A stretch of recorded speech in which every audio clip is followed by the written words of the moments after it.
Hi, everyone. Welcome to The Hydrant.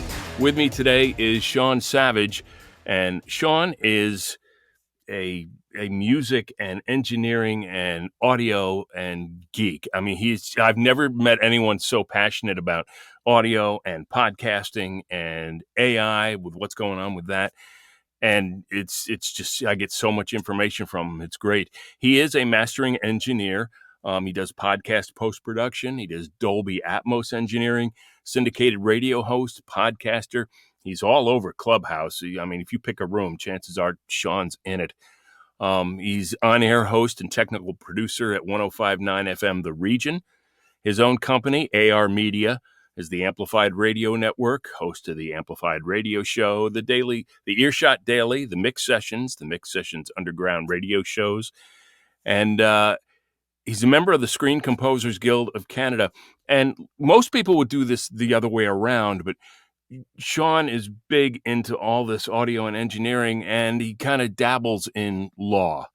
And he has a long poli-sci degree from York University. Dude, most people do that the other way around, but whatever floats your boat. So thank you for doing this. I appreciate you being here. Oh, I'm very excited to be here. It was great to connect on Clubhouse. We've been sort of around each other in Jody Krangle's room. And yeah, great to meet in not IRL, VIRL? VIRL. Did I just make that up? I don't know. I think you did. Does that stand for viral? Virtual in real life. Oh. I don't know. I mean, but the acronym VIRL could be viral. Yeah. I got to look for the URL after we're done, see if I can buy that. And then patent it and copyright it so it can be yours. One of the things that Sean and I keep meeting, especially in Cheryl and Jody's Clubhouse rooms, and a lot of the big discussion, of course, these days is around AI and what's going on from a voiceover perspective, and how do we all protect ourselves and that kind of thing. And you seem to be, very versed in this, which is great for me because I get to, absorb all your knowledge. But for someone who is just, not maybe that well connected, how do they go about keeping tabs on this? What's the best way you found to keep your finger on the pulse? The main thing is just to bone up on the knowledge of what's going on. And it is not a new issue because we went through this in the music industry. And especially with my law background too, knowing the difference, writing all these contracts and knowing that stuff. For a VO artist who's getting into it now and thinking about the AI and how that's going to affect them, their career, bone up on the stuff from the music industry. Know the difference between sort of a mechanical contrivance and then intellectual property. It applies to music and songwriting and songs, but it's exactly the same thing when it comes to a voiceover artist. Think about a singer who's writing a song and then they're recording it and putting onto something and objecting maybe to moral rights and that sort of thing. Exact same issues will apply to a VO artist, where if your unique thing is your voice, that is something you own. And then if it's recorded, then it's on a mechanical contrivance, it's digitized, then what happens with that? So those are the two key issues there. Bone up on copyright and what that actually is in the music industry, because it's the exact same issue. And that would be like going back and taking a look at all the things that happened like during the Napster era and that when music went from CDs, albums to streaming. I'm assuming that's what you're talking about. That would be a good starting point, but even more recent, there's the Berne Convention and there's the Millennium Copyright Act. Those two things applying directly to music, again, differentiating between streaming royalties and not streaming royalties. That's how it applied to the music industry. But when we're talking about ownership of intellectual property, it's you, your voice, the timbre, your vocal cords, anything you're doing as a VO artist. And then when that gets recorded, those are two things. What happens to those two things? So that's where you'd want to investigate and say, okay, my voice has been recorded. It's digitized now. That's a new thing. And then my actual voice is a thing, and how those can be separated, combined, and what we like to call in the music industry exploited for money. Right. Yeah. By you. By you. Right. Yeah. How does all this apply, or does it even apply to the world of podcasting? Because I know that's one of your fortes, and all our podcasters are just putting stuff out there, and it's almost like it's contractless of here's my stuff, do what you want with it. Do you think it's going to have any impact on that? There's a couple of things that can be directly applied to the podcast industry. So first, when we're talking about use of music, right back to the music industry, where people think if I only use 20 seconds of it, a little bit of it, I can get away with the rights. No, you cannot use anyone's music in your podcast unless you have permission, and you have to have explicit permission, whether it's for a theme song or a little bit, let me play this song on my podcast. So right now it's a wild, wild west. People aren't coming after people, but if you get big enough, they're going to come after you.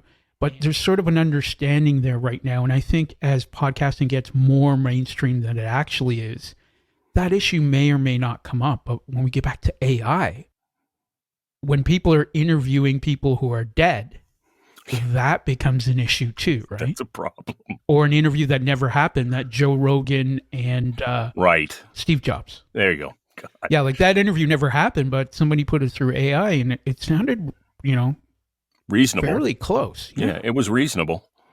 From an engineering standpoint, what are you doing these days? Are there still musicians out there coming into studios? Because with the explosion of being able to do so much stuff at home and that kind of thing, is it more commercial or corporate work, or is it podcasts? What do you find yourself doing most of the time from an engineering standpoint? So it's pretty much even. It was very heavy on the dialogue editing, I like to call it, which is podcast post-production, because for the most part, it's dialogue editing, and it's the same skill set. And it was heavy there, and I was doing a lot of corporate stuff, and thankfully, I was at the point too where I had to hire staff for my company, which is great. We were so busy, a lot of corporate things. Good. Then helping independent podcasters. So right now, from the engineering standpoint, I redid my entire studio into a Dolby Atmos studio and converted it. And I'm doing a lot of catalog work for the labels. And what that means is, here's this album we released that's completely stereo. Can you do a Dolby Atmos mix of it? And right now it's a wild, wild west. There's a lot of people doing a lot of different things, but it definitely blew up once Apple brought their ball into the ring, where they said, okay, spatial audio, and now you can have it on your phone and still listen with regular stereo headphones and still experience Dolby Atmos and spatial audio. So what's happening now is I kind of synthesized the two. My company is one of the few companies in the world now where we have the ability to do Dolby Atmos podcasts. And it doesn't lend itself right now to a back and forth, a talking head, but usually the narrative podcasts, the true crime, those things, where it's basically a movie without video. A lot of Atmos stuff being done there. So, well, let me ask you some of these silly questions and see where this takes us. Cool. If you were an ice cream flavor, what would you be? Rocky Road. Oh, we haven't had that one before. That's cool. Yeah, it's got the mushrooms, but then, you got your chocolate fix. Okay, fine. What song should play every time you walk into a room? This is interesting. It's changed. So I would say at the beginning, it would definitely be Pomp and Circumstance. Okay. And just from my being a little kid, loving the WWEF at the time, and Randy Macho Man Savage would walk in and you'd hear Pomp and Circumstance. I thought it was his song, but I realized it wasn't. And now my theme song would be Notorious B.I.G. Hypnotize. What Looney Tunes character best represents you? Again, there's a continuum here. So I was a combination of Pepe Le Pew and Foghorn Leghorn, boisterous, kind of smitten with the ladies. And it's sort of morphed in now to just Roadrunner. I'm doing my thing. You can come after me, throw whatever you want. I'm just doing my thing. I'm just gonna come in, drop down, be me, and I'm gone. So more Roadrunner right now. What movie makes you laugh no matter how many times you've seen it? Jim, I'm a god. I'm not the god. I'm a god, and that is from Groundhog Day. Bill Murray. Right. And every time I hear that line, and then I just see the movie over, Puckatawny Phil, and just Groundhog Day for me. Cool. Cool. Who would play you in a movie about your life? This is interesting because if it's my life, the actor's not going to be the same, right? So I kind of. Right now. Let's pick the time frame of right now. Well, I was going to say my ideal for when I get older would be Sir Ben Kingsley, like sort of starting at the end. So I'm not even there yet. And then, I have a connection in Toronto here in high school, but because, and you can't tell right now, but this is one of the few times I've actually grown my hair out. So I was thinking about that, and I was like, Keanu would be really good. The temperament, I've hung out with him a few times, and our temperaments are pretty much the same. And I would say Keanu, but there's another actor, because I grew up in England, and I think he would really represent me too, would be Raza Jaffrey. Most people might not know him, but you can Google him. Is Raza is his first name, Jaffrey. I think he'd be a good representation. I'll have to look that up. That up. That's cool. What's your favorite curse word? Motherfucker. Just, I love it. And you know where it just came into my orbit from Samuel Jackson. Well, he's the king of it. There's no question. It's just, and I know you've said it before. You can have an entire conversation with a number of words, but just his different ways. It was like mother. Yeah, just the ways, and I was like, oh man, that's a good word. He's turned it into an art form almost of different ways to say that. What food will you absolutely, under any circumstances, not eat? Food with mold on it. So as far as a type of food, I'm pretty open to various proteins. But, if it has mold on it, I'm not going to eat it. Right. We can assume that everybody's in that boat. The point was, is there one particular food that even if it didn't have mold, you would not eat? Yeah, no, there isn't one. That's fine. I would try once. Then I would assess. Right. But to this point, there haven't been any that I've tried that I wouldn't eat again. Okay. That's fine. If magic was real, what spell would you try to learn first? Invisibility. Yeah. We could just pull that out any time. Whether it's a cloak or a spell. Yeah, invisibility. Right. Okay, because you're an audio guy. What sound or noise do you love? Oh, that's a good one. Silence. Lack of it. Complete lack of it. Now, I'm being kind of cheeky there, but yeah, silence would be it. Now, if you were to push me to an actual sound. That's valid, though. I mean, absolutely. I mean, I'm on board with you there. That's absolutely valid. I would just say pink noise at a good volume, just to relax. Not white, but pink noise. Right. If people don't know the difference, they can look that up. They can Google it. Yeah. What sound or noise do you hate? 60 hertz hub. My entire life, I've been trying to get rid of it. Every time I hear it, and all its sort of harmonics, right? 60 hertz hum. Now, if it's a guitar amp, we want to hear that, but yeah, it's a bane of my existence. I understand that. Okay, I'm going to give you two things. Do a either or thing, and you tell me what your preference is.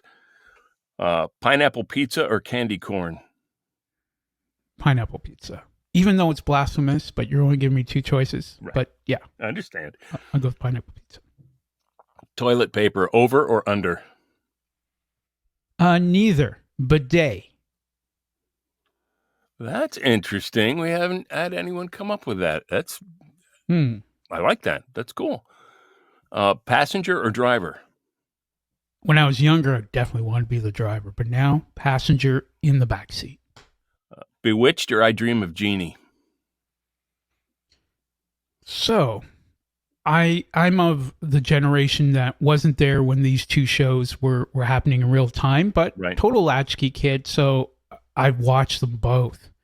And, by season 6, when the Dick switched, when we went from Dick York to Dick Sargent, Right. it kind of confused me. I was like, what is going on here? It's But traumatizing. I'm a bigger, well, initially too, when it went from black and white to color, that was one thing. But from switching the Dicks, going from York to Sargent, Right. and I'm a big fan of Sargent. I prefer him. And, from wow. season 6 to 8, it was like, yeah. Reese's Cup or Milky Way? So here's an interesting story. When I was younger, and you're in elementary school here in Toronto, or middle school. No, it would be elementary. And you go out for recess, right? You're in school, and then you go outside and you play for Right. whatever, an hour. That's recess. Right. And for some reason, I thought they were the same: recess, cup, and recess. And then I found out, oh, it's this guy named Reese, and it's his possessive apostrophe S cup. So they're because somebody said, "Do you want a Reese cup?" I'm like, "What are you talking about? It's recess." But it's possessive. It's Mr. Reese is making his cups, Right. and they're his.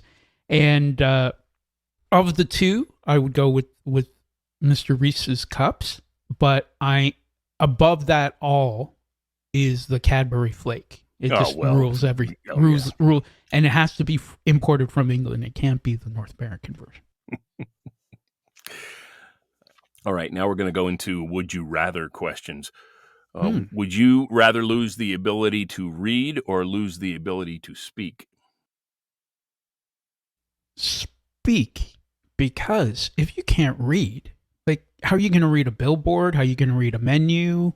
How are you going to read? Like, you lose that faculty to think. Because a lot of people would say, I want to use audiobooks. Right. Okay, that's fine. But contract, menu. Okay, you want to have somebody, you can have an app do it. But I think the implication of losing the ability to read, I think people are not realizing the cognitive things that go along with being able to read and process something. So I would losing the ability to speak would be fine for me. There's technology that could help you with that, even sign language, but not being able to read, like losing that faculty and everything that goes with it, I don't think I can handle that. Yeah, I agree with you. Would you rather have telekinesis, the ability to move things with your mind, or telepathy, the ability to read people's minds? It'd be the telekinesis. The telepathy, if you can't turn it off, you're going to go insane. You're going to go insane, right? And telekinesis, I think, part of me would use it to mess with people. And then the other part of me would be, yeah, let's build a Stonehenge in my backyard. Right. Let's do some Sloane Castle. Let's do some cool things with that. Yep. My logic's the same. Would you rather have all traffic lights you approach be green or never have to stand in line again? Again, the younger Sean actually played this game, 3, 4 in the morning, trying to time the lights. And I kind of succeeded at one point where I got really, really far. And I was like, oh man, it's been like 10, 20 minutes. I haven't had it's all been greens. Or right when I would get to the intersection, it would be getting to yellow and I could still get through.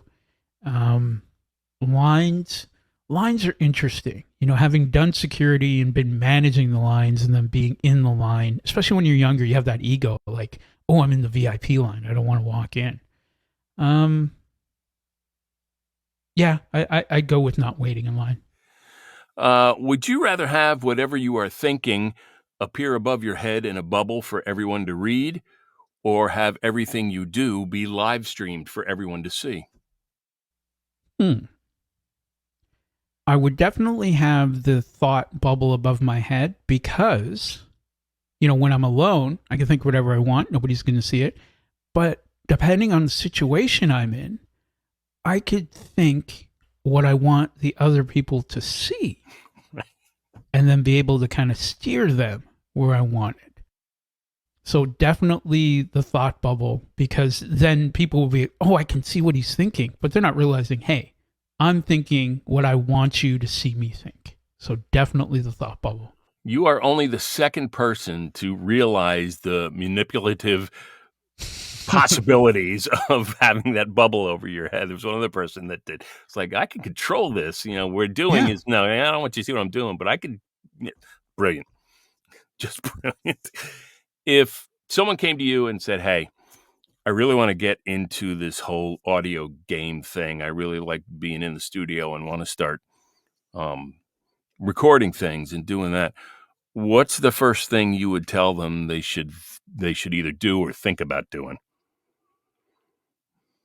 Well, I'll give sort of two quick answers. So don't worry about the tech. Again, it goes the same for VO. Buy this gear. Don't worry about that. I would say the first move and the first thing I would tell anybody starting out is to find out who you are. And the reason some people go through the process of doing that, and it's great.